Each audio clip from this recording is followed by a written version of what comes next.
They're asked to call Port Washington Police.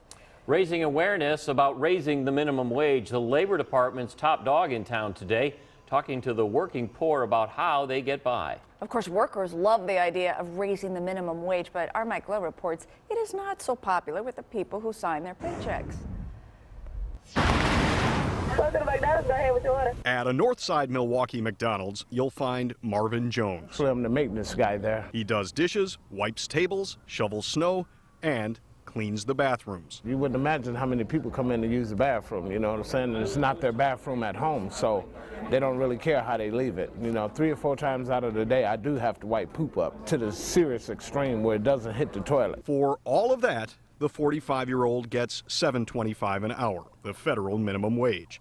His wages have stayed the same since last year when he lost a higher-paying job and took what he could get. These low wages that we see. Jones was part of a roundtable discussion about the president's plan to hike the minimum wage from $7.25 to $9 an hour. That will be a very important improvement in the quality of life for these folks, people who are scraping to get by, making impossible choices. But Brett Uhlberg, who owns 3 small businesses, including jewelry stores and a popcorn maker, says the market should dictate wages, not the government. If you come to work for me, I make you an offer.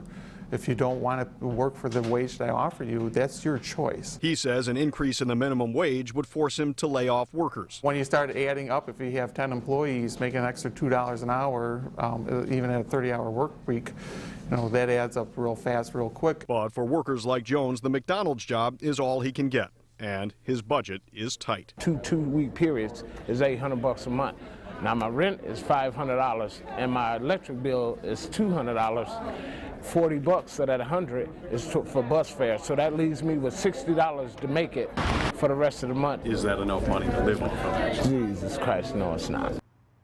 And the acting U.S. Labor Secretary says he's optimistic that some kind of bill to increase the minimum wage can pass through Congress. The last time Congress approved a minimum wage increase was 4 years ago. Back to you. Mike, thank you. Well, many of you will be flying somewhere for Easter or spring break in the coming days. And we have information that you need to know before you get to the airport.